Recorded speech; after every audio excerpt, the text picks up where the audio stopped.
Judge Marcus Holloway stares down at officers Brennan and Reynolds from his bench, the same men who had him face down on concrete yesterday. "I recognize you both," he says calmly, removing his glasses. "Perhaps you should have checked my bar card before putting those handcuffs on me." Before we dive into this shocking story of justice and accountability, let me know where you're watching from in the comments. Hit that like button and subscribe if you believe everyone deserves equal treatment under the law, no matter their skin color. Now let's see how Judge Holloway ended up in this powerful position of reckoning. Marcus Holloway wasn't expecting trouble that Tuesday evening. At 45 years old, the respected Philadelphia judge had spent the day at Jefferson Hospital, sitting beside his mother who was recovering from heart surgery. The clock had ticked well past visiting hours before the doctors assured him she was stable, and Marcus finally felt comfortable leaving. He dressed down for the hospital visit wearing jeans, sneakers, and a navy blue hoodie instead of his usual tailored suit. The casual clothes felt foreign against his skin after years of professional attire, but comfort mattered during the long hours in those stiff hospital chairs. His BMW needed gas, so Marcus pulled into the Sunoco station off Roosevelt Boulevard in the predominantly white suburb of Abington Township. He'd heard about a series of convenience store robberies in the area over the past month, but thought nothing of it as he inserted his credit card at pump number 3. The bright fluorescent lights of the station cast harsh shadows across the nearly empty lot as Marcus began pumping gas, his mind still preoccupied with his mother's condition. That's when he first noticed the police cruiser slowly circling the perimeter of the station like a shark sensing blood in water. Officers Thomas Brennan and Kyle Reynolds had been partners for nearly 3 years, both white men in their early 30s with crew cuts and perpetually stern expressions. They'd built a reputation in the department for aggressive policing, and had the highest arrest numbers in their precinct. Their superior officers praised their proactive approach, though several community complaints had been filed against them in the past year alone. All had been dismissed after internal review. Brennan nudged Reynolds and nodded toward Marcus. "Check him out. Matches the description from the Wawa robbery last week." Reynolds squinted through the windshield. "Black male, medium build, hood up. Could be our guy." The vague description could have fit thousands of men in Philadelphia, but that didn't seem to trouble either officer as they pulled their patrol car directly behind Marcus's BMW, blocking him in. Marcus noticed the officers approaching in his peripheral vision, their hands already resting on their holstered weapons. He'd seen this scenario play out countless times in his courtroom, had heard the testimonies, had read the reports. Now it was happening to him. He took a deep breath and reminded himself to stay calm. "Good evening, officers," Marcus said evenly, replacing the gas pump and screwing his gas cap back into place. "Is there a problem?" Officer Brennan stepped forward, his stance wide and authoritative. "We've had reports of suspicious activity in this area. Mind telling us what you're doing here?" The question was absurd given Marcus was clearly pumping gas, but he recognized the tactic for what it was. "Just getting gas on my way home from the hospital. My mother had surgery." "Let me see some ID," Brennan demanded, not acknowledging Marcus's explanation. Marcus maintained eye contact with the officer. "May I ask why I'm simply getting gas?" Brennan's expression hardened. "You match the description of a suspect in a recent robbery. ID now." Marcus raised an eyebrow. "What exactly is this description beyond black male?" This question visibly irritated both officers. Reynolds stepped closer. "Sir, we need you to comply with our instructions immediately." Marcus knew his rights, but he also knew the danger of the situation. "I'm reaching for my wallet," he said clearly, slowly moving his hand toward his back pocket. "My name is Marcus Holloway. I'm a judge with the Philadelphia County Court of Common Pleas." The officers exchanged glances and Brennan let out a short laugh. "Sure you are. And I'm the police commissioner." Before Marcus could retrieve his wallet, Brennan grabbed his arm and slammed him against the side of his car.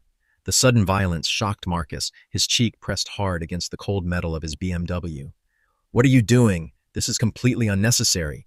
Brennan wrenched Marcus's arms behind his back while Reynolds kept his hand on his weapon. "Stop resisting," Brennan shouted, though Marcus wasn't fighting back. "I'm not resisting," Marcus said through gritted teeth as handcuffs bit into his wrists. "This is a mistake. My judicial ID is in my wallet." "Yeah, we'll check that downtown," Reynolds said dismissively, beginning to search Marcus's pockets without consent. A young white woman at a nearby pump had taken out her phone and was recording the entire interaction. "Is this really necessary?" she called out. "He's just getting gas." "Ma'am, please stay back," Reynolds ordered without looking at her. "This is police business." The night manager of the gas station, a middle-aged South Asian man named Patel, hurried out from behind the counter. "Officers, I know this man. He comes here often. He's a regular customer. A judge." "Sir, return to the building or you'll be interfering with police business," Brennan barked, already guiding a handcuffed Marcus toward their patrol car. Marcus caught Mr. Patel's eye. "Please call Diane Chin at the courthouse. Tell her what's happening." Patel nodded frantically, backing away as the officers opened the rear door of their cruiser. Marcus felt the ultimate indignity as they pushed his head down and forced him into the back seat like a common criminal. Through the window, he could see more people gathering phones, recording as the officers got into the front seat. "This is a mistake," Marcus said again, his judicial temperament fighting against rising anger. "You're making a very serious mistake." "They all say that," Reynolds replied, putting the car in drive. As they pulled away from the gas station, Marcus watched his BMW grow smaller in the distance, along with his dignity and constitutional rights. The ride to the Abington Township Police Station took less than 10 minutes, but for Marcus, it stretched into an eternity of humiliation and disbelief. Each bump in the road pressed the uncomfortable handcuffs deeper into his wrists, a physical reminder of his sudden powerlessness. From the front seat, Officers Brennan and Reynolds chatted casually, as though transporting groceries rather than a human being. "Got another one claiming to be important," Brennan said with a chuckle. "Last week it was some guy saying he was the mayor's cousin." Reynolds snorted. "Remember that lady who said she was a neurosurgeon? Turned out she had 3 warrants." Marcus remained silent, knowing anything he said would be twisted or ignored. He'd seen enough cases to understand that this moment wasn't about reason or facts. The station was a squat brick building with harsh fluorescent lighting that seemed designed to strip away humanity. They parked in a reserved spot near the rear entrance away from public view. When they pulled him from the car, Marcus straightened his back, determined to maintain whatever dignity remained. Inside the booking area buzzed with the mundane efficiency of systematic dehumanization. The booking sergeant, a heavy-set man with thinning hair and a permanent scowl, barely looked up as they entered. "Got a gas station loiterer who matches the Wawa robbery suspect," Brennan announced, pushing Marcus forward. "Claims he's a judge." This last part elicited snickers from 2 other officers completing paperwork nearby. The sergeant finally looked up, his eyes quickly scanning Marcus before returning to his computer screen. "Name?" he asked flatly. "Marcus Holloway," Marcus replied, his voice carrying the practiced authority of his courtroom. "I am a judge with the Philadelphia County Court of Common Pleas, and I demand my phone call immediately." The sergeant's expression didn't change. "Sure you are. Empty your pockets on the counter." So Marcus remained still. "I'd like to make my phone call first, as is my right." This small assertion of constitutional knowledge seemed to irritate everyone in the room. The sergeant stood up. "Look, buddy, this goes a lot smoother if you cooperate. Empty your pockets, we'll take your prints, and then maybe you can make your call." Marcus understood the game being played. They were deliberately delaying his call to prevent him from contacting anyone who could verify his identity. Still handcuffed, he couldn't empty his pockets anyway. "I cannot empty my pockets while restrained," he pointed out. "And I know my rights. I am entitled to a phone call upon booking." Brennan stepped forward, roughly removing the handcuffs. "There. Now empty your pockets like the sergeant asked." The physical relief of having the cuffs removed was overshadowed by the psychological weight of the situation. Marcus methodically placed his items on the counter: wallet, keys, phone, hospital parking receipt, a half-eaten roll of mints. The sergeant picked up the wallet and opened it, his expression unchanged as he examined Marcus's driver's license. He flipped through the other cards without comment, even when he came to the judicial identification card with the state seal clearly visible. "Take off your belt and shoes, boy," the sergeant instructed, setting the wallet aside. Marcus complied, the cold floor seeping through his socks. Each item removed felt like another piece of his humanity being stripped away. He thought of the countless defendants who stood in this same spot, many without his knowledge of the law, many without resources or connections. How many had been processed through this same dehumanizing system with no one to witness their dignity being eroded? A younger officer approached the booking area, carrying a coffee cup. He glanced at Marcus, then did a visible double-take. "Judge Holloway?" he asked, his voice uncertain. The room fell silent. Marcus recognized the young black officer, but couldn't place him. "Yes, officer. Jackson, sir. Daryl Jackson. You gave a lecture at the academy last year. Constitutional rights during arrests." He looked around at his colleagues, clearly uncomfortable. "Is everything okay here?" The sergeant's demeanor shifted slightly. "You know this guy Jackson?" Officer Jackson nodded. "Yes, sir. He's definitely a judge. I attended his lecture on proper arrest procedures and constitutional protections. The irony wasn't lost on anyone in the room." The sergeant looked back at Marcus's ID, this time examining the judicial card more carefully. His face paled slightly. Officer Jackson stepped closer to the sergeant and whispered something. The sergeant immediately picked up his phone and dialed an extension. "Captain, you need to come down to booking, now." Within minutes, the atmosphere in the station had transformed completely. Captain William Preston, a tall man with salt and pepper hair and the polished appearance of someone who spent more time in press conferences than patrol cars, burst into the booking area. His face registered shock when he saw Marcus. "Judge Holloway," he said, his voice suddenly dripping with artificial warmth. "There seems to have been a terrible misunderstanding." Marcus met his gaze steadily. "Indeed, Captain. A misunderstanding of constitutional rights, proper police procedure, and basic human dignity." The captain's smile faltered. "Let's get those items back to you right away. Can I offer you some coffee? Perhaps we can discuss this in my office." "No, thank you," Marcus replied coolly. "I would prefer to follow proper procedure. I believe I'm entitled to a phone call." The captain nodded vigorously. Of course. You can use my private line if you'd prefer." "The regular booking phone will be fine," Marcus insisted. "I wouldn't want any special treatment." This was delivered with just enough emphasis to make the captain wince. As Marcus was led to the phone, he noticed Officers Brennan and Reynolds being summoned into what he presumed was the captain's office. Through the glass windows, he could see animated gestures and defensive postures. They were already constructing their narrative, he realized, creating the story that would protect the department and justify their actions. Marcus dialed not a lawyer, but his colleague, Judge Diane Chen, who handled police misconduct cases. He kept his voice measured as he explained the situation, aware of Officer Jackson hovering nearby, clearly torn between loyalty to his department and his evident respect for Marcus. As he spoke with Judge Chen, Marcus watched the station transform around him. Word had spread quickly, and officers were whispering among themselves, casting nervous glances his way. The sergeant who had dismissed his judicial ID was now furiously typing at his computer, likely documenting everything to protect himself. In the captain's office, the discussion had grown more heated. Reynolds was pointing animatedly while Brennan stood with arms crossed, his face set in stubborn lines. Captain Preston was on his phone, his free hand rubbing his forehead in clear distress. By the time Marcus finished his call, his belongings had been gathered and placed in a plastic bag, his belt and shoes returned. Captain Preston emerged from his office, his professional smile back in place, but strain showing around his eyes. "Judge Holloway, I want to personally apologize for this unfortunate incident. Officers Brennan and Reynolds were responding to a series of robberies in the area and were simply being vigilant." Marcus accepted his belongings, but not the excuse. "Vigilance doesn't justify constitutional violations, Captain. As I'm sure you're aware, matching a description requires more specific identifying characteristics than simply black male." The captain's smile tightened. "Yes, well, in the heat of the moment, officers must make split-second decisions. And those decisions have consequences," Marcus replied evenly.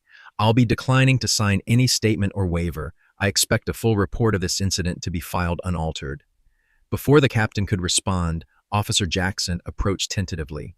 "Sir, your car is still at the Sunoco station. I'd be happy to give you a ride back." Marcus nodded, grateful for the young officer's integrity. As they prepared to leave, Marcus noticed his phone buzzing with notifications. The gas station video had already been uploaded to social media and was spreading rapidly. By morning, everyone would know what had happened to Judge Marcus Holloway. And unknown to officers Brennan and Reynolds, their actions tonight would have consequences they couldn't possibly imagine.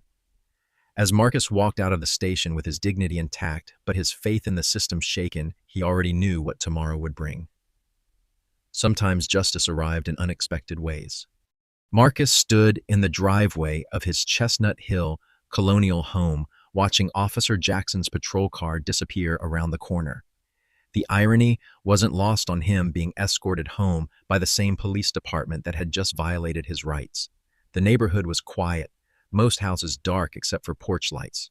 Mrs. Abernathy from next door was walking her terrier and did a poor job hiding her surprise at seeing Marcus's disheveled appearance. He raised a hand in greeting, painfully aware of how this scene might appear. A black man in casual clothes, looking unkempt in an affluent, predominantly white neighborhood. Would she be one of those neighbors who called the police reporting a suspicious person? The thought made his stomach clench. His key turned in the lock, and Marcus stepped into the warmth of his home. The familiar scent of vanilla and cinnamon from Vanessa's candles should have been comforting, but tonight, even home felt different. "Dad," Jamal's voice broke through his thoughts as his 17-year-old son rushed from the living room, phone in hand. Behind him, 14-year-old Zora appeared in the hallway, her eyes wide with worry. "We saw the video," Jamal said, his voice tight with anger. "It's everywhere online." Marcus set down his belongings and embraced his children, holding them tighter than usual. Over their heads, he saw Vanessa emerge from the kitchen, her attorney's analytical expression warring with a wife's concern. "Are you hurt?" she asked, her eyes scanning him for injuries. "Physically, no," Marcus answered honestly. He guided his family into the living room, where the local news played silently on the television.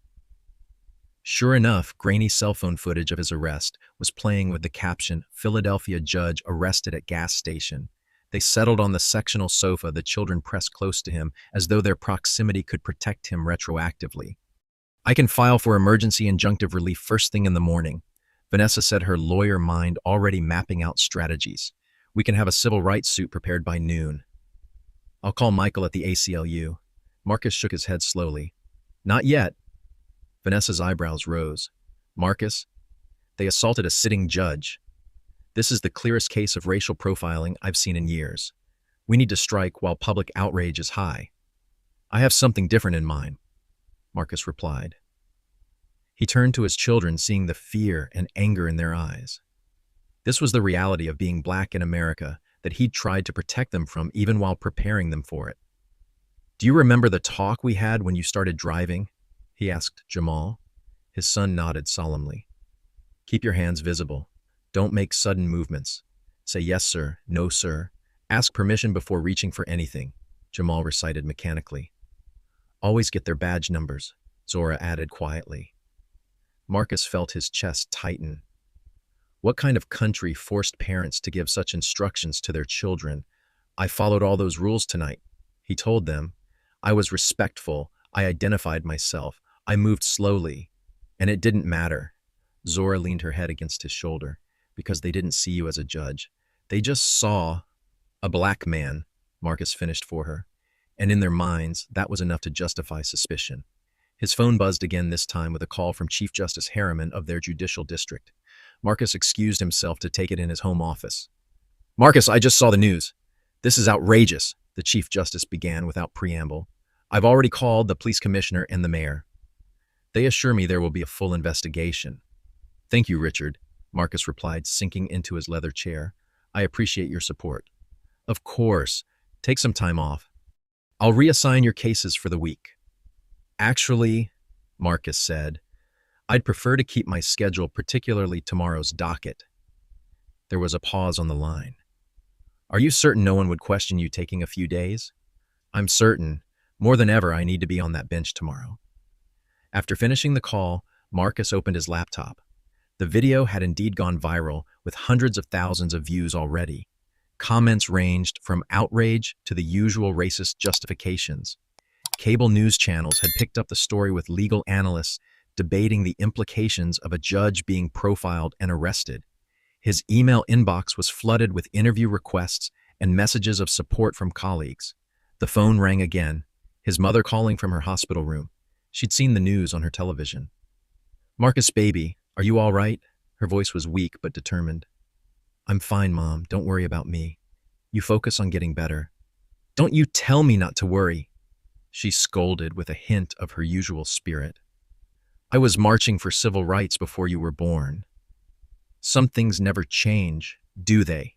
"No," Marcus agreed quietly. "Some things don't." After reassuring her and promising to visit tomorrow, Marcus hung up and sat in the darkness of his office, surrounded by law books and framed photographs documenting his career. His judicial oath hung on the wall opposite his desk, the words suddenly seeming both more important and more hollow than ever before. From his bookshelf, he pulled down several volumes on judicial ethics and precedents. There was something he needed to research, a question of recusal and judicial propriety. As he flipped through case law, Vanessa appeared at the door with a cup of tea. "The children are finally asleep," she said, setting the cup beside him. "Jamal wanted to stay up and help you prepare a case against the officers." Marcus smiled faintly. Like mother, like son. Vanessa perched on the edge of his desk. "What are you planning, Marcus? I know that look." "I just checked tomorrow's docket," he said, turning his computer screen toward her. Judge Sanderson was scheduled to hear a police misconduct hearing involving officers from the Abington Township Precinct. Vanessa scanned the screen, her eyes widening. "The same precinct as your arresting officers." Marcus nodded. "And Judge Sanderson just called in sick with a severe case of food poisoning. Guess who's next in the rotation to take his cases?" Understanding dawned on Vanessa's face, followed by concern. "Marcus, the appearance of conflict will be addressed," he finished. "I've been researching the precedents. There's no absolute requirement for recusal in this situation, especially since my case and the one on the docket are technically separate matters." "Technically," Vanessa emphasized. "You know the police union will challenge this." "Let them," Marcus said, his voice hardening slightly. "For once, let the system work the way it's supposed to." As midnight approached, Marcus finally went upstairs to shower. The hot water couldn't wash away the memory of concrete against his cheek or metal cuffs biting into his wrists. He examined his body in the mirror, noting the bruises beginning to form where Officer Brennan had gripped his arms. Physical evidence. As a judge, he'd heard countless testimonies from black men about similar experiences. How many had he truly believed? Had he become too comfortable in his position of authority, too removed from the reality faced by those without a judicial ID card? As a young law student at Howard University, he'd been passionate about reforming the system from within. Somewhere along the way, had he become part of that very system? What would you do if you were Judge Holloway? Would you recuse yourself from the case or use your position to ensure justice? Comment number 1, if you believe he should step aside to avoid conflict of interest, or number 2, if you think he should preside over the case and hold these officers accountable. Hit that like button if you've ever witnessed or experienced racial profiling, and subscribe to join our community fighting for justice through storytelling. Now let's see what Judge Holloway decides to do with this unexpected opportunity to confront systemic racism from the bench. The morning sun cast long shadows across Philadelphia as officers Thomas Brennan and Kyle Reynolds arrived at the precinct for their shift. They'd spent a restless night, but not because of guilt. Their concern was purely bureaucratic. Would there be paperwork fallout from the Judge incident? Captain Preston had assured them it would be handled, that the department would close ranks as always. Administrative leave with pay at worst, he'd promised. Still, the viral video complicated things. As they changed into their uniforms, their phones buzzed simultaneously with a department-wide message. All officers involved in pending misconduct cases report to Philadelphia County Courthouse, Courtroom 4B, 10:00 a.m. Attendance mandatory. Reynolds glanced at Brennan. "That's us with the Johnson complaint, right?" Brennan nodded, buttoning his shirt. "Routine hearing. Sanderson's presiding. He always sides with the department." The sergeant poked his head into the locker room. "Brennan Reynolds, Captain wants to see you before you head to court." In the captain's office, Preston looked unusually tense.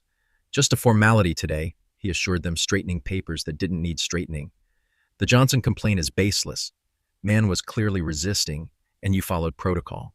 The officers nodded confidently. They'd been through this dance before. Civilian complains, internal affairs investigates, nothing happens. The system worked exactly as designed. Just answer questions directly, stick to the report language, and remember your training was proper, Preston continued. What about last night? Reynolds asked. That judge, Preston waved dismissively. Being handled at the commissioner level. Separate issue entirely. As they left for court, Brennan elbowed Reynolds. Maybe we'll see the judge want to be filing his complaint while we're there. They chuckled, unaware of what awaited them. Meanwhile, across town, Marcus Holloway entered the courthouse through the judge's private entrance. The security guards who'd known him for years were unusually solicitous this morning. Good to see you, Judge Holloway, said Jackson, the senior guard. Saw the news. Shameful how they treated you. Marcus thanked him with a nod and continued to his chambers. The courthouse was already buzzing with whispers and side glances. His judicial robe hung on the back of his door, the black fabric suddenly seeming more significant than ever before. A knock interrupted his thoughts. Judge Diane Chin entered without waiting for a response, closing the door firmly behind her. You should have called me the moment they pulled you over, she said without preamble. As his closest colleague on the bench and a formidable jurist in her own right, Chin never minced words. I hear you're taking Sanderson's docket today. Marcus nodded, arranging files on his desk. Food poisoning, apparently. Chin folded her arms. Including the Abington Township misconduct hearing. Marcus, the appearance of conflict is something I've considered carefully, he finished. I've reviewed the judicial ethics guidelines. There's no technical requirement for recusal. Technical, she echoed, just as Vanessa had. The police union will throw a fit. Let them, Marcus said, meeting her gaze. Diane, when was the last time an officer faced real consequences in your courtroom or mine? Chen didn't answer immediately. They both knew the statistics. Police misconduct cases rarely resulted in meaningful disciplinary action. You're walking a fine line, she finally said. I know, Marcus acknowledged, but sometimes justice requires it. Chen studied him for a moment, then nodded. I'll be in courtroom 3A if you need backup. As she reached the door, she turned back. For what it's worth, I think you're right. Just be careful. After she left, Marcus's clerk entered with the day's files. The Abington Township case has some last-minute filings, Your Honor, she said, placing a thick folder on his desk. And there's been unusual media interest. Thank you, Sophia. Please make sure court security is prepared. Marcus opened the file, studying the complaint filed by Antoine Johnson, a 24-year-old black man who alleged excessive force and racial profiling during a traffic stop. The officers named in the complaint Thomas Brennan and Kyle Reynolds. Marcus felt a chill of recognition, the very same officers who had arrested him last night. He reviewed the internal affairs investigation, which had predictably cleared the officers of wrongdoing despite witness statements supporting Johnson's account. Attached were personnel files showing 5 previous complaints against Brennan and 7 against Reynolds, all dismissed or marked unfounded. The pattern was clear to anyone willing to see it.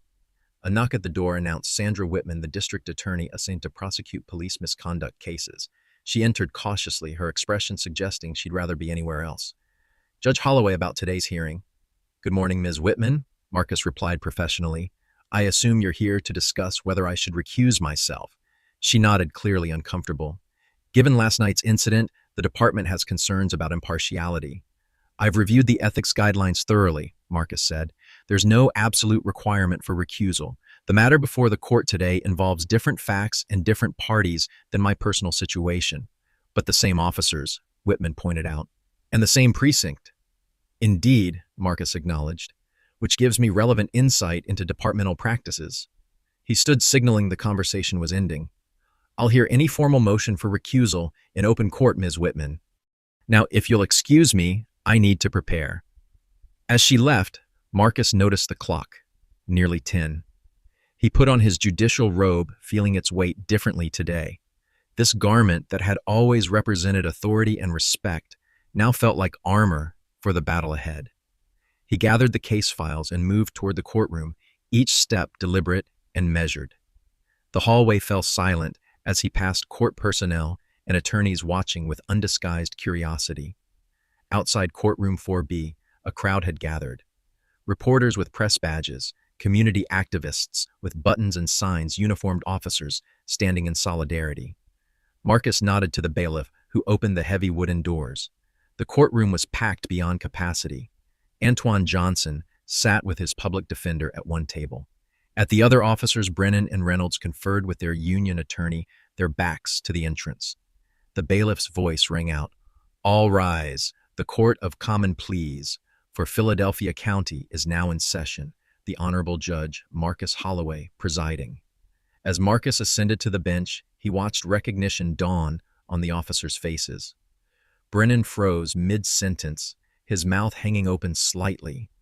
Reynolds paled visibly, his eyes darting to his attorney in panic.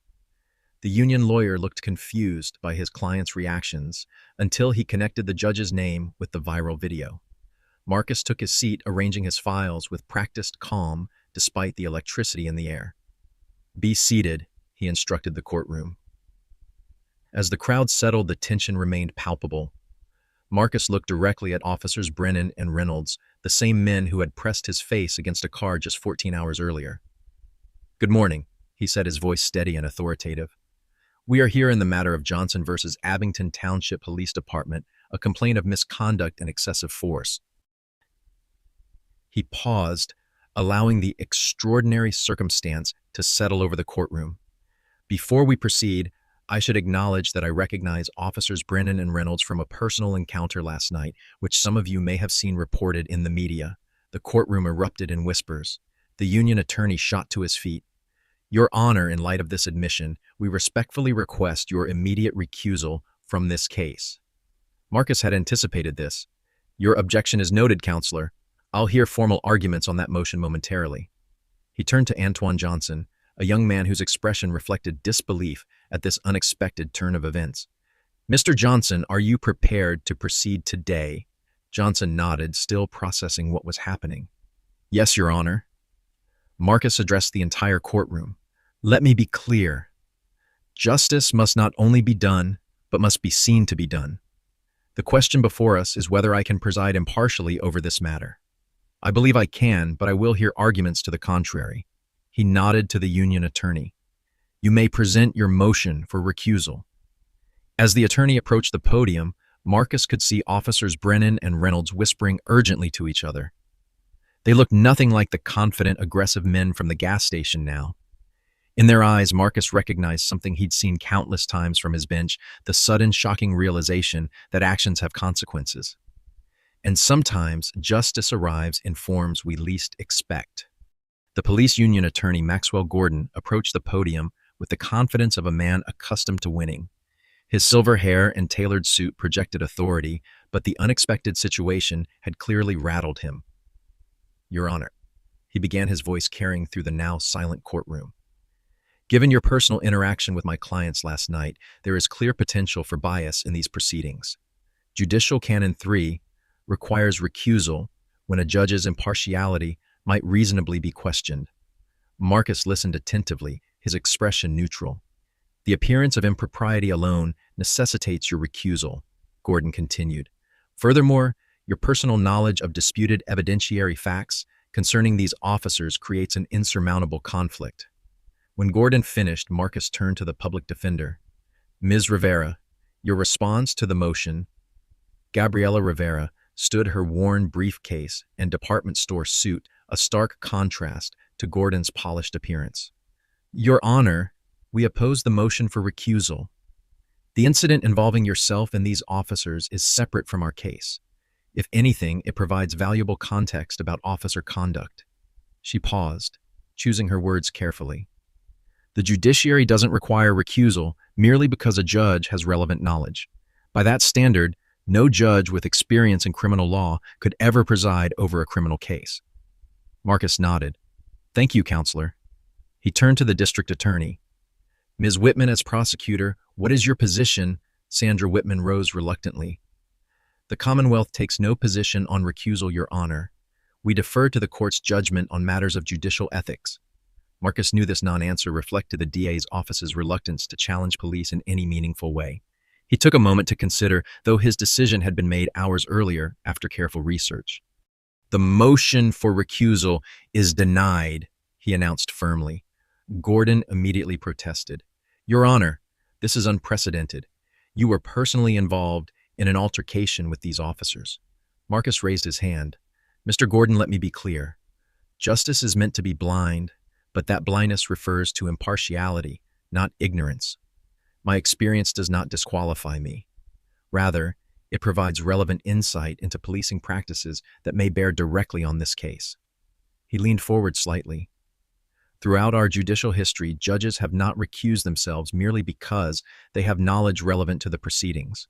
By your logic, a judge who had experienced medical malpractice should never hear a malpractice case, or a judge who had witnessed discrimination should never hear a discrimination case." The courtroom remained utterly silent as Marcus continued. "The judicial oath requires us to administer justice without respect to persons. It does not require us to administer justice without respect to reality. I am fully capable of separating my personal experience from the facts of this specific case." Gordon appeared ready to object again, but Marcus continued. "Your objection is preserved for the record, Counselor. We will proceed with the hearing." He turned to Ms. Rivera. "You may call your first witness." Rivera nodded. "The complainant calls Antoine Johnson."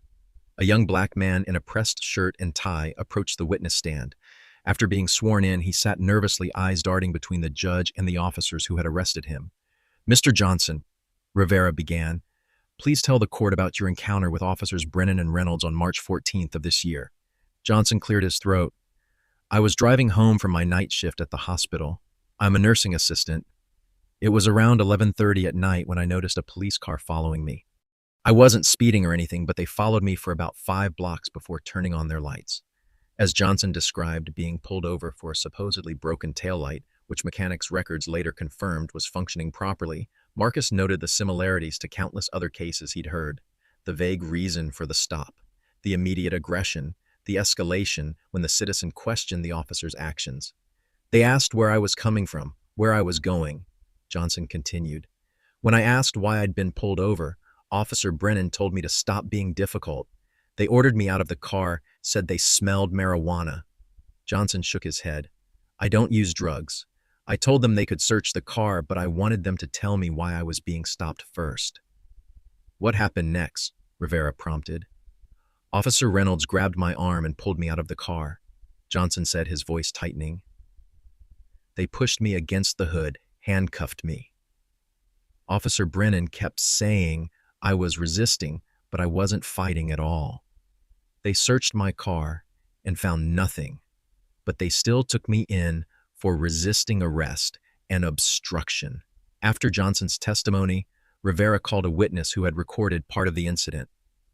The cell phone video showed Johnson standing calmly while being handcuffed, directly contradicting the officer's written report claiming he had been aggressive and uncooperative. Next came 2 previous complainants against the same officers, both black men who described nearly identical scenarios, vague reasons for being stopped, immediate escalation, excessive force, and false charges that were later dropped. Throughout these testimonies, Marcus noticed Officers Brennan and Reynolds growing increasingly uncomfortable. They whispered constantly to their attorney, who looked increasingly concerned. When Rivera introduced the officers' body camera footage from Johnson's arrest, the discrepancy between their report and reality became undeniable. The footage showed Johnson being compliant throughout the encounter, even as the officers grew increasingly aggressive. "The camera somehow malfunctioned after this point," Rivera noted, as the footage abruptly ended, just as Johnson was being handcuffed. Conveniently, at the exact moment Mr. Johnson was allegedly becoming aggressive. The pattern was familiar to everyone in law enforcement: camera malfunctions during critical moments of escalation. Gordon objected repeatedly throughout the proceedings, but each objection seemed weaker than the last. His client's case was unraveling before his eyes. Marcus maintained strict impartiality in his rulings, granting objections when warranted and overruling them when not. No one watching could claim he was allowing his personal experience to influence his judgment, though the parallels between Johnson's case and his own were impossible to ignore. Just before the lunch recess, an unexpected visitor entered the courtroom. Mr. Patel, the gas station manager from last night, slipped into a back row seat. During the break, he approached Rivera and showed her something on his phone. When court resumed, Rivera had a surprise. Your Honor, we have an additional witness who has just come forward with relevant evidence. Marcus raised an eyebrow. Proceed, counselor. We call Raj Patel to the stand. Mr. Patel approached nervously, taking the oath with a slight tremble in his voice. After establishing his identity as the manager of the Sunoco station where Marcus had been arrested, Rivera asked, Mr. Patel, do officers Brennan and Reynolds frequent your gas station? Yes, almost every night on their patrol. Patel confirmed. And have you observed their interactions with customers? Many times, Patel nodded. They often question black and brown customers, especially young men, asking what they're doing there. It's a gas station, they're buying gas. Gordon objected. Your Honor, this testimony about unrelated incidents is irrelevant and prejudicial. It establishes pattern and practice, Your Honor, Rivera countered, directly relevant to whether Mr. Johnson's experience was isolated or part of a systemic issue. Marcus considered. Objection overruled. The witness may continue. Patel then revealed his most damaging evidence. After what happened to you last night, Judge, I checked our security footage. We keep recordings for 14 days for insurance purposes. Rivera approached with a laptop. Your Honor, Mr. Patel has provided gas station security footage from March 14th, the night of Mr. Johnson's arrest. Marcus felt the courtroom collectively hold its breath. The footage shows officers Brennan and Reynolds at the gas station approximately 1 hour before they pulled over Mr. Johnson. They can be heard discussing their plans to meet their monthly quota of stops. Gordon jumped to his feet. Objection. This evidence wasn't disclosed during discovery because Mr. Patel only came forward today, Rivera explained.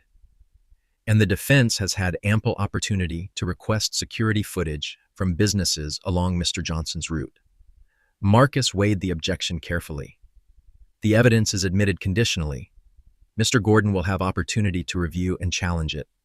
As the footage played on the courtroom monitor, officers Brennan and Reynolds watched their recorded selves with growing horror. Their casual conversation about finding some action and needing 2 more stops to meet quota echoed through the silent courtroom. Reynolds was clearly heard saying, "Let's check the south side of town. Always good for a few stops there." The south side was predominantly black and Latino. Marcus observed the officers' reactions, rather than the video itself. Brennan stared at the floor while Reynolds whispered frantically to Gordon. The pattern of targeted harassment was becoming undeniable, not just in Johnson's case, but as a departmental practice. As if sensing the mounting evidence against his clients, Gordon requested a brief recess to confer. Marcus granted it, watching officers Brennan and Reynolds follow their attorney out of the courtroom. Their earlier confidence completely evaporated. When they returned, Gordon announced they would like to call Captain William Preston to testify about departmental policies. As Preston was sworn in, Marcus noted the captain's nervous glances toward the officers. Their strategy was clear shift blame to department-wide policies rather than individual officer conduct. What they didn't realize was that this approach would open the door to examining the entire system, not just 2 officers' actions, and that was precisely what Marcus had hoped for all along. Captain Preston's testimony began as a practiced defense of departmental policies. With 27 years on the force, he projected confident authority as he described officer training, use of force guidelines, and community policing initiatives. Our officers are thoroughly trained in constitutional principles, Preston assured the court. We emphasize de-escalation and proportional response. But the facade began to crack under Rivera's cross-examination. Captain Preston, does your department use quotas for traffic stops or arrests? Preston shifted uncomfortably.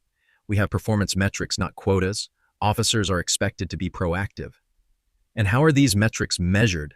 Rivera pressed. By number of stops, number of arrests. Activity levels are one factor in performance evaluations, Preston admitted reluctantly, and officers who don't meet these activity levels are penalized in some way. Preston's hesitation spoke volumes. Their performance reviews may reflect lower initiative. Rivera nodded. So officers have incentive to make stops regardless of constitutional justification. Gordon objected, but the damage was done. When officers Brennan and Reynolds took the stand, their testimonies immediately contradicted each other on key details. Brennan claimed Johnson had reached toward his waistband, while Reynolds testified Johnson had made a sudden move toward the glove compartment. Neither of these alleged movements appeared in the body camera footage, and neither officer had mentioned them in their initial report. Marcus observed their growing discomfort with clinical detachment. He'd seen this pattern countless times, officers constructing post hoc justifications that fell apart under scrutiny. "Officer Brennan," he interjected during Gordon's questioning, "you testified that you stopped Mr. Johnson because his taillight was out, correct?" Brennan nodded. "Yes, Your Honor." Yet the mechanic's inspection conducted the following morning showed all lights functioning properly.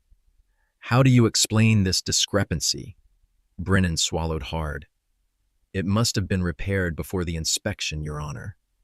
Marcus raised an eyebrow. "And you testified that Mr. Johnson was belligerent and uncooperative, yet the portion of body camera footage we do have shows him being calm and compliant. Could you explain that discrepancy as well? He became aggressive after the camera malfunctioned," Brennan insisted. "That's quite convenient," Marcus observed, making a note in the file. As the questioning continued, Officer Reynolds began to show signs of strain. His answers became hesitant, his eyes darting to Brennan or Gordon for guidance. When Rivera pressed him about the gas station conversation regarding quotas, he stammered, "That's just how we talk, it doesn't mean anything." "So you weren't actually planning to make stops to meet a quota?" Rivera asked. Reynolds looked trapped. "It's complicated. There's pressure to show results." "Pressure from whom, Bud?" Rivera asked. Reynolds glanced at Captain Preston, then back at his lap. "From supervision, from the department culture." Gordon tried to redirect, but Reynolds had already revealed more than intended. During a brief recess, Marcus noticed a young officer enter the courtroom and speak quietly with Rivera. When proceedings resumed, Rivera had a new witness. The complainant calls Officer Darrell Jackson. The young black officer, who had recognized Marcus at the station, approached the stand nervously. After being sworn in, he glanced apologetically at his fellow officers. "Officer Jackson," Rivera began, "how long have you been with the Abington Township Police Department?" 14 months, ma'am," he replied. "During your training, what were you taught about conducting stops in certain neighborhoods?" Jackson hesitated. "We were told to be more vigilant in high-crime areas." "And how were these areas defined?" Jackson looked uncomfortable. "Mostly the south and east sides of town. Predominantly minority neighborhoods." "Were you given specific training on what constitutes reasonable suspicion for a stop?" "Officially, yes," Jackson said cautiously. "But unofficially," he trailed off. "Unofficially what, Officer Jackson?" Rivera prompted. Jackson took a deep breath. "Experienced officers told rookies that certain behaviors were suspicious when observed in certain neighborhoods or with certain individuals." "Could you be more specific?" Rivera asked. Jackson looked directly at Marcus. "We were told that a black man driving a nice car in a white neighborhood was suspicious, that a young black male with a hoodie was automatically suspicious, that furtive movements could be interpreted broadly." Gordon objected vehemently, but Marcus overruled him. "The witness is testifying to his direct experience during training." "The objection is overruled." Jackson continued describing how Brennan and Reynolds were considered productive officers because they made frequent stops and arrests, particularly of minorities. "After Judge Holloway was brought in last night," Jackson added, "I overheard Officer Brennan say they got another one before they realized who he was." The courtroom buzzed with murmurs. Marcus maintained his composure, though hearing his arrest described as a trophy catch made his stomach turn. "And what happened after they realized Judge Holloway's identity?" Rivera asked. Jackson's answer was damning. "Captain Preston gathered everyone involved and said we needed to get our stories straight because judges stick together. He instructed dispatch to alter the call log to show they had received a specific complaint about a suspicious person matching the judge's description. This revelation sent shockwaves through the courtroom. Evidence tampering was a criminal offense. Captain Preston's face had turned ashen. As Jackson's testimony continued, Reynolds seemed to be having an internal struggle. Finally, during another brief recess, he approached his attorney and had an intense conversation. When court resumed, Gordon addressed the bench. "Your Honor, Officer Reynolds has requested a private conference with the court and counsel." Marcus considered the request. "We'll convene in chambers. Officer Reynolds, Ms. Rivera, Mr. Gordon, and the court reporter only. In the privacy of his chambers, Reynolds sat with shoulders slumped. "I want to clarify some things," he began hesitantly. "What I said earlier about pressure and department culture. It's worse than I indicated." Gordon tried to intervene, but Reynolds continued. "We're trained to use certain phrases in our reports. Furtive movements, match the description, appeared nervous. They're code words that justify stops without specific, reasonable suspicion." He looked up at Marcus. "Last night with you, we had no real reason to stop you, except I was black at a gas station in a white neighborhood," Marcus finished for him. Reynolds nodded miserably. "It's how we're trained, not officially, but through the culture. You get rewarded for being proactive in certain neighborhoods with certain people." His testimony implicated not just himself and Brennan, but the entire command structure. By the time they returned to the courtroom, word had spread that Reynolds was cooperating. Brennan looked betrayed. Captain Preston furious. The district attorney, sensing the shifting tide, requested a brief recess to reassess the Commonwealth's position. During this break, community members in the gallery whispered about the unprecedented turn of events. Many had witnessed or experienced similar police encounters, but had never seen officers held accountable. When proceedings resumed, the atmosphere had changed dramatically. The district attorney announced that in light of new evidence, the Commonwealth was expanding its investigation to include departmental policies and potential criminal charges for evidence tampering. Gordon, seeing his defense crumbling, requested time to confer with his clients about a potential settlement. But before Marcus could rule on this request, Brennan suddenly rose from his seat. "This is bullshit," he exploded, his face contorted with anger. "We were doing our jobs. If you people would just comply, instead of always making everything about race." Gordon frantically tried to silence him, but Brennan's outburst continued, revealing the deep-seated prejudice beneath his badge. "You all want special treatment. Even as a judge, you think you're above the law." The courtroom froze in shock at this display. Reynolds stared at his partner in horror, physically moving his chair away as though to distance himself from Brennan's words. Marcus allowed the outburst to continue for a moment, letting everyone present hear the unfiltered truth before finally saying, "Officer Brennan, that's enough." His calm authority instantly silenced the room. "Your comments are now part of the record." He turned to the court reporter. "Please ensure that Officer Brennan's statement is transcribed in full." Looking back at Brennan, whose rage was now mixed with the dawning realization of what he'd done, Marcus added, "Sometimes people reveal their true character when under pressure. Thank you for your candor, officer." The defense had completely collapsed, but the implications extended far beyond this courtroom. What had begun as a hearing about one man's complaint had exposed an entire system of discriminatory policing, and it had happened because two officers had chosen the wrong black man to profile at a gas station. Do you believe Officer Reynolds was right to come forward about departmental practices, or was he just trying to save himself? Comment number 1, if you think he showed genuine remorse, or number 2, if you think he was just looking out for himself when he saw the case falling apart. Hit that like button if you were shocked by Brennan's outburst, and subscribe for more stories that expose systemic injustice. As we continue, what consequences do you think should come from this revelation? A departmental overhaul, criminal charges, or something else entirely? The remainder of the afternoon saw the hearing transform from an examination of individual misconduct into a systematic review of departmental practices. Marcus allowed this expansion of scope despite Gordon's repeated objections. "Your Honor," Gordon protested, "this case is about a specific complaint against specific officers, not an indictment of the entire department." Marcus regarded him steadily. "Mr. Gordon, when evidence suggests that individual actions reflect institutional patterns, the court has not only the right, but the obligation to examine those patterns. The public interest demands nothing less." With this ruling, Marcus effectively put the entire system on trial. Rivera seized the opportunity, calling additional witnesses who had filed complaints against the department. Their testimonies formed a damning pattern. Black and Latino residents were stopped at rates 5 times higher than white residents. Vague, matching a description, justifications were disproportionately used for minority stops. Officers who focused stops on minority neighborhoods received better evaluations and faster promotions. A community activist presented statistical analysis of department data obtained through public records requests. In predominantly white neighborhoods, she testified, officers required specific articulable suspicion before making stops. In minority neighborhoods, merely being in a high-crime area was deemed sufficient reason for a stop.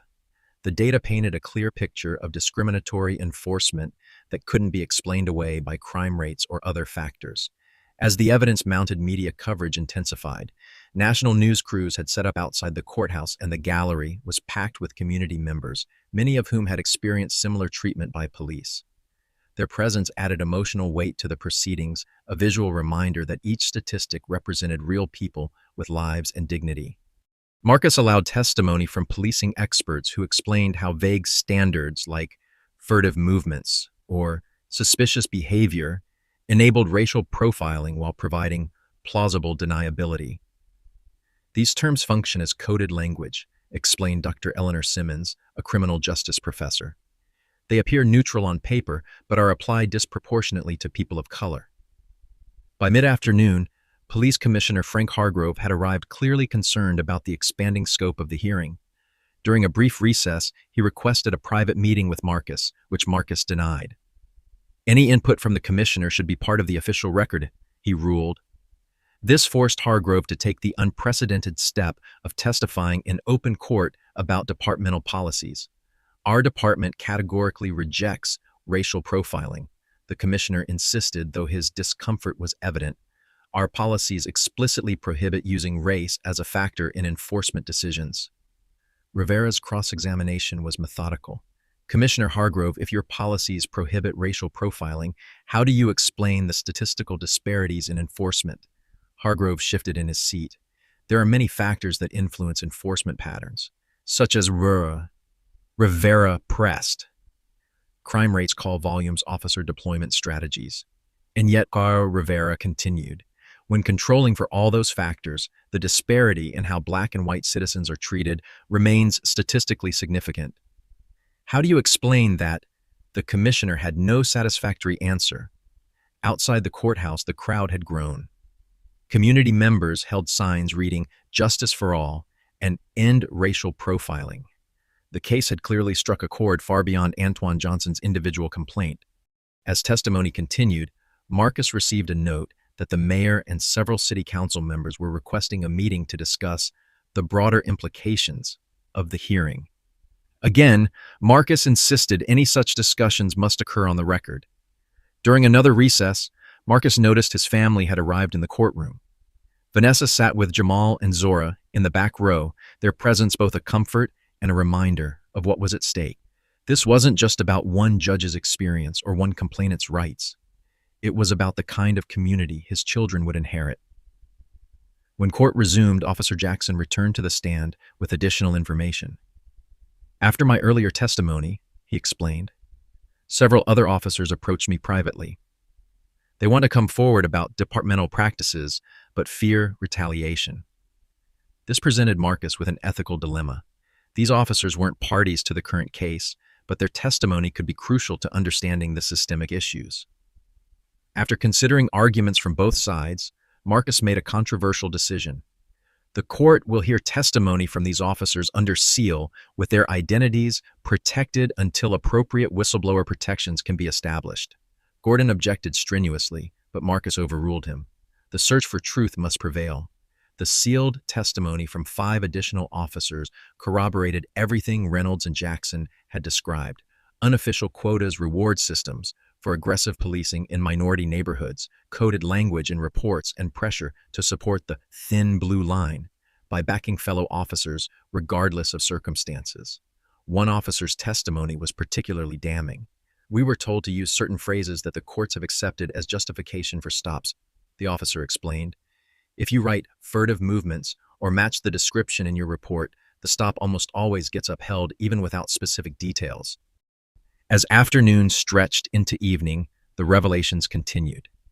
Documentation emerged showing that officers with the highest productivity in terms of stops and arrests received preferential assignments and faster promotions, creating institutional incentives for aggressive policing regardless of constitutional considerations. Captain Preston recalled to the stand was forced to acknowledge that performance evaluations included metrics for stops and arrests without corresponding metrics for constitutional compliance. "We assume our officers follow the law," he said weakly, and yet, Marcus observed, there appears to be no systematic review to ensure that they do. The district attorney Sandra Whitman looked increasingly uncomfortable as the evidence mounted. Her office had prosecuted countless cases built on stops that now appeared constitutionally questionable. Toward the end of the day, she approached the bench. "Your Honor, in light of today's testimony, the Commonwealth requests time to review our procedures for handling officer testimony and evidence in criminal cases." This was a significant concession. If the DA's office began scrutinizing officer testimony more carefully, it could affect hundreds of pending cases. The implications were expanding beyond this single hearing, exactly as Marcus had hoped. As the court day neared its end, Gordon made a desperate attempt to limit the damage. "Your Honor, my clients are prepared to acknowledge that mistakes were made in Mr. Johnson's case and to agree to revise procedures moving forward." But it was too late for such limited concessions. The evidence had revealed not isolated mistakes, but systematic problems requiring systematic solutions. Marcus addressed the courtroom as he prepared to adjourn for the day. "What we have heard today goes beyond the actions of individual officers. We have seen evidence of systemic issues that potentially affect every citizen's constitutional rights. Tomorrow we will hear final arguments and consider appropriate remedies, not just for Mr. Johnson's case, but for the broader concerns raised in these proceedings." As people filed out of the courtroom, Marcus noticed Antoine Johnson speaking with his family. The young man, who had simply wanted accountability for his mistreatment, now found himself at the center of a potential landmark case for police reform. The weight of responsibility was evident on Johnson's face, but so was a new sense of empowerment. Meanwhile, Officers Brennan and Reynolds left separately, no longer a united front. Reynolds looked contemplative, perhaps even relieved to have spoken truth after years of participation in a flawed system. Brennan remained defiant, refusing to make eye contact with anyone as he pushed through reporters. Marcus remained on the bench after the courtroom emptied, reviewing his notes and contemplating the next day's proceedings. What had begun as a personal experience of injustice was transforming into an opportunity for meaningful change. The question now was how far that change could and should extend. Could a single judicial hearing truly reform a deeply entrenched system? Or would the forces of institutional resistance ultimately prevail as they had so many times before? The answer would depend not just on his rulings, but on the community's continued demand for accountability long after this hearing ended. As Marcus finally gathered his papers to leave, he knew tomorrow's decision would be just the beginning of a much longer journey toward justice. The courthouse steps were crowded with protesters, supporters, and media the next morning. Signs reading "Justice for Judge Holloway" mingled with "Reform Abington PD" and "Equal Protection Under Law." Marcus entered through the judge's entrance, avoiding the cameras, but aware that his personal experience had become a rallying point for a larger movement. In his chambers, Marcus faced an unprecedented decision. To properly conclude the hearing, he needed to address his own experience with Officers Brennan and Reynolds, yet judicial ethics prevented him from being both judge and witness in the same proceeding. After consulting with the Chief Justice by phone, a solution was arranged. Judge Diane Chin would temporarily preside while Marcus gave testimony about his arrest. Then he would resume his role for the remainder of the hearing. "All rise," the bailiff announced as court convened. The Honorable Judge Diane Chin presiding. Chin took the bench, explaining the temporary arrangement to the packed courtroom. To ensure complete transparency and proper procedure, Judge Holloway will now testify regarding his encounter with Officers Brennan and Reynolds. I will preside during this portion of the hearing to avoid any conflict. Marcus was sworn in not as a judge, but as a witness, removing his robes and taking the stand. The courtroom fell silent as he recounted the events at the gas station. The officers approached their dismissal of his identification, the excessive force used during his arrest, and the dismissive treatment at the station until his identity was confirmed. His testimony was measured and precise, befitting a judge, but the emotional impact was undeniable. He described not just the physical discomfort of handcuffs, but the psychological weight of being instantly reduced from respected jurist to suspect based solely on his race. When Officer Brennan slammed me against my car, Marcus testified, I felt 200 years of American history pressing against my cheek alongside the cold metal. Rivera, temporarily representing Marcus's interests, asked how the experience had affected him. Beyond the physical bruises, Marcus replied, there's a deeper injury. I've spent my career believing in the system working within it to ensure justice. To experience firsthand how easily that system can fail those it should protect was profoundly disorienting. Gordon's cross-examination was notably restrained. The previous day's revelations had left little room for attacking Marcus's credibility, and challenging a respected judge's veracity would only damage his clients further. He limited his questions to procedural details, avoiding the substance of the encounter entirely. When Marcus finished testifying, he returned to his chambers while Judge Chin heard closing statements from both sides. Rivera argued that the evidence showed not just individual misconduct, but systematic problems requiring court-mandated reforms. Gordon maintained that while mistakes may have occurred, they represented isolated incidents rather than institutional patterns. After both arguments concluded, Marcus returned to the bench, resuming his role as judge. The transition from witness to adjudicator was unprecedented but necessary given the extraordinary circumstances. Marcus addressed this directly. The court recognizes the unusual nature of these proceedings. Having been both subject and arbiter raises important questions about judicial propriety. However, it would be equally improper to recuse myself at this stage, effectively preventing these systemic issues from being addressed because I personally experienced them. He continued, throughout our legal history, judges have been expected to set aside personal experiences to render impartial judgments. That standard applies with particular force today. Before Marcus could proceed to his ruling, Officer Brennan unexpectedly rose. Your Honor, may I address the court? This request from an officer who had exploded in anger the previous day surprised everyone. Marcus considered briefly, then nodded. You may. Brennan approached the podium, his demeanor markedly different from his previous defiance.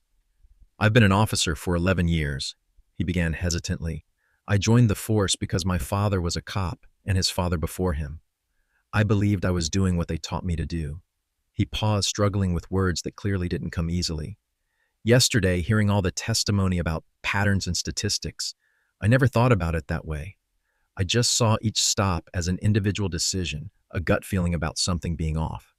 For the first time, Brennan looked directly at Marcus. When we stopped you at that gas station, I didn't see a judge.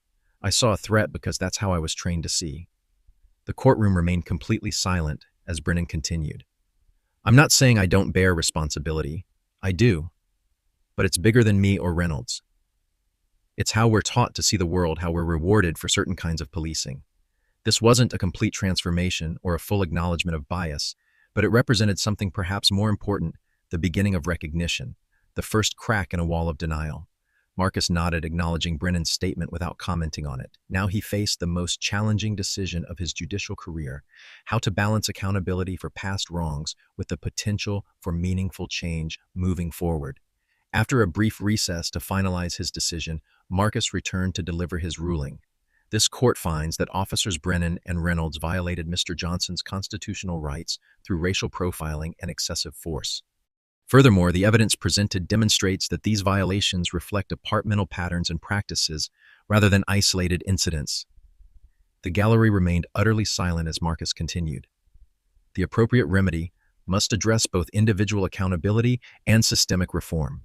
Therefore, this court orders the following. First, officers Brennan and Reynolds are suspended without pay for 6 months and required to complete extensive retraining in constitutional policing and implicit bias recognition before returning to duty. He turned to the departmental representatives. Second, the Abington Township Police Department must implement comprehensive reforms, including mandatory body cameras with footage subject to civilian review. Revise performance metrics that prioritize constitutional compliance over stop and arrest numbers, and implicit bias training for all officers with regular reassessment. Marcus wasn't finished. Third, this court establishes a civilian oversight committee with genuine authority to review complaints and recommend disciplinary action. This committee will include community representatives from neighborhoods most affected by aggressive policing practices. He addressed Antoine Johnson directly.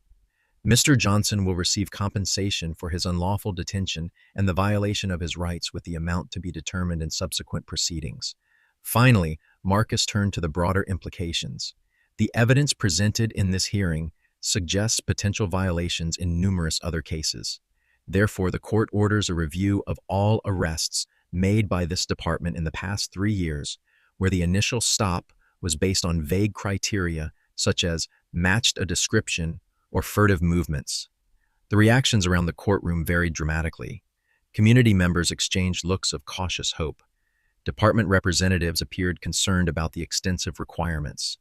Antoine Johnson sat with tears in his eyes, finally vindicated after months of insisting he'd done nothing wrong.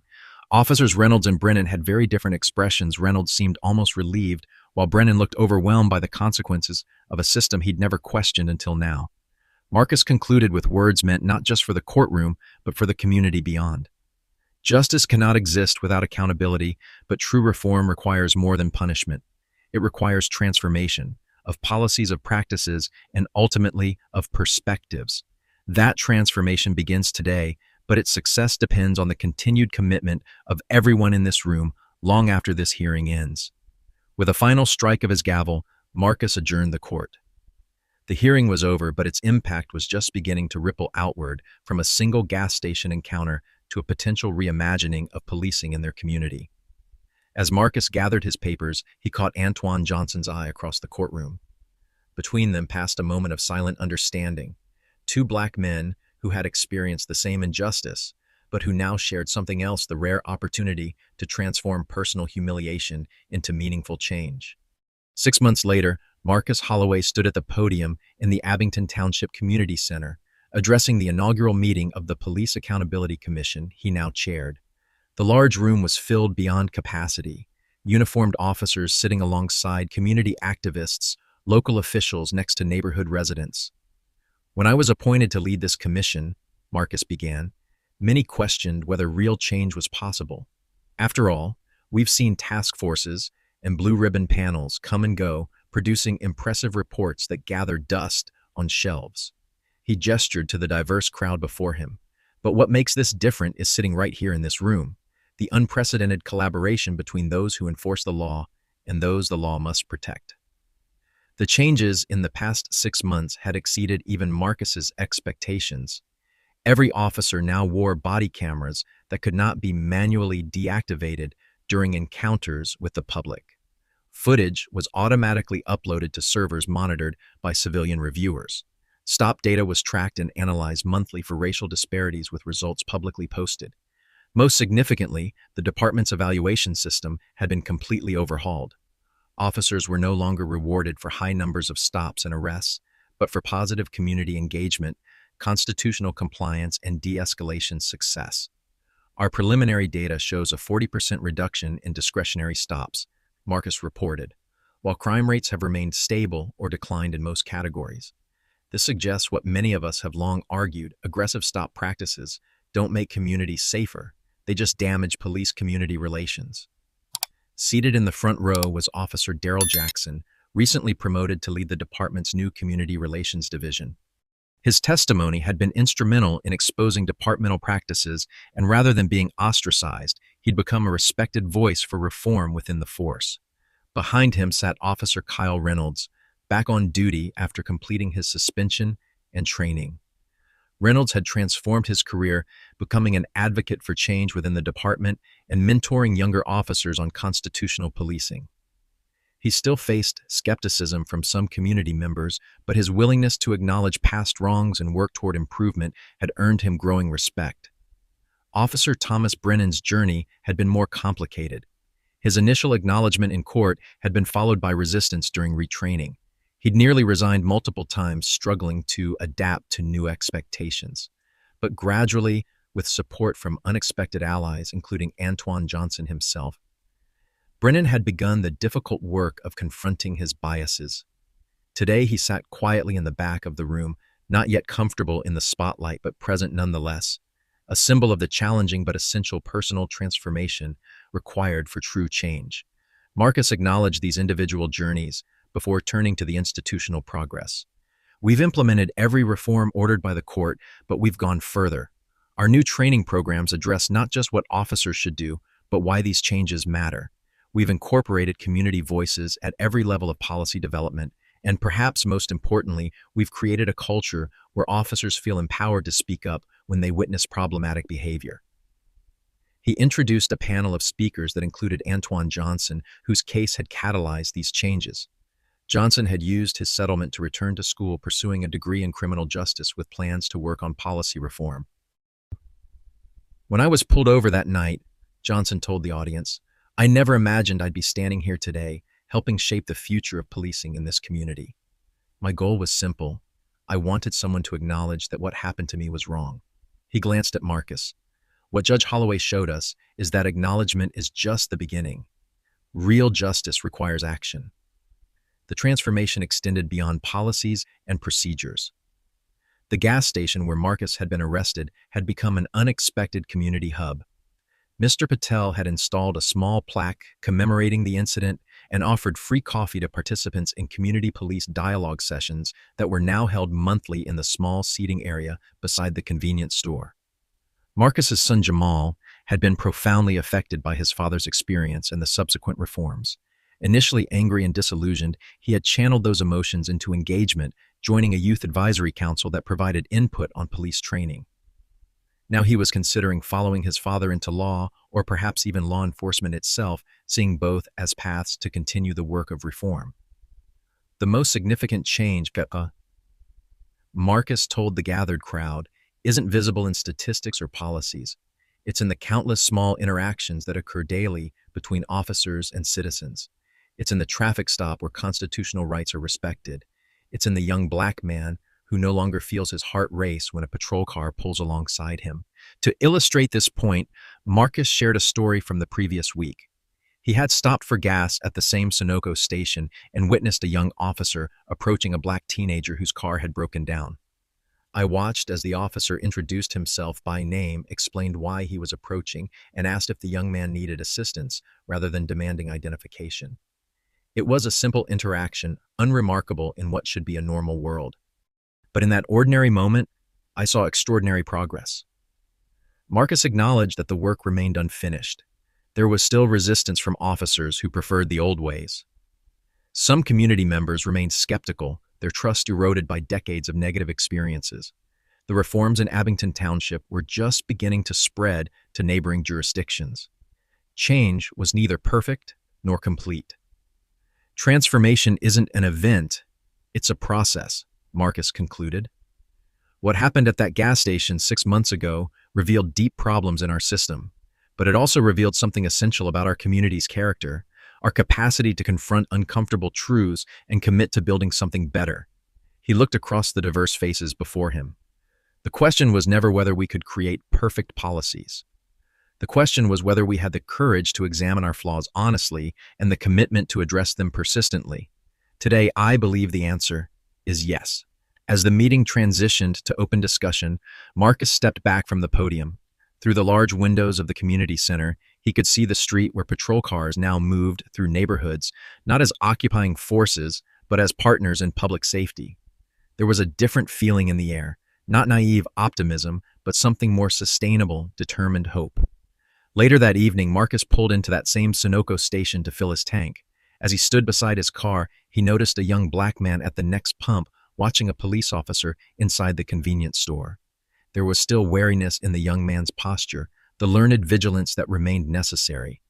But when the officer emerged and nodded respectfully in their direction, something subtle shifted in the young man's expression. Marcus caught his eye, and they exchanged a silent acknowledgement, not of problem solved, but of progress made. As Marcus drove home, he reflected on how a moment of injustice had become a catalyst for change. The transformation wasn't complete, might never be complete, but it was real and ongoing. The system hadn't been perfect before his arrest, and it wasn't perfect now. But it was better. And in the difficult work of justice, better was worth fighting for. What do you think about the changes implemented in Abington Township? Do you believe transformation is possible within our current policing systems, or do we need more radical approaches? Comment below with your thoughts, And don't forget to like, subscribe, and share this story if it resonated with you. Your engagement helps these important conversations reach more people. Thank you for joining me for this powerful story of justice, accountability, and the ongoing work of creating a more equitable society for all. This story illuminates profound truths about justice, accountability, and systemic change in America. When Judge Holloway experienced firsthand the racial profiling he'd heard about in his courtroom for years, it bridged the gap between abstract legal principles and lived reality. His unique position, simultaneously victim and adjudicator, created a powerful catalyst for transformation that might otherwise have been impossible.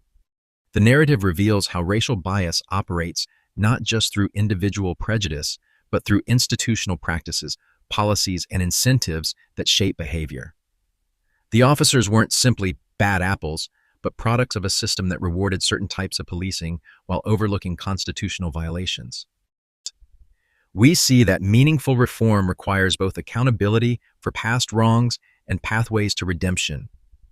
Officer Reynolds' willingness to acknowledge departmental practices, Officer Jackson's courage to speak truth despite potential retaliation, and even Officer Brennan's halting steps toward recognition demonstrate how change happens at different paces for different people. Perhaps most importantly, the story shows that justice isn't a destination, but an ongoing process requiring vigilance, commitment, and community engagement. Real transformation demands more than new policies or training programs. It requires fundamental shifts in how we see each other and ourselves. When systems of power are forced to confront their failures, there exists a genuine opportunity for healing and progress. Has there been a moment in your life when you witnessed or experienced injustice and wished you had the power to change the system? What would you have done in Judge Holloway's position?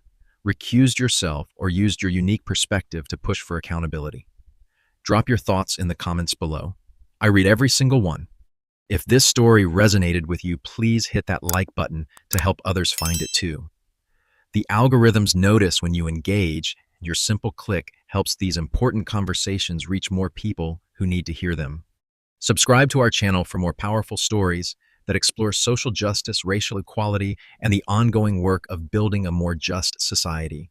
We bring you content that not only entertains, but challenges you to think critically about the world we live in. Share this video with someone who needs to understand the reality of racial profiling and the possibility of meaningful change. These conversations aren't always easy, but they're necessary for progress. Thank you for joining me today.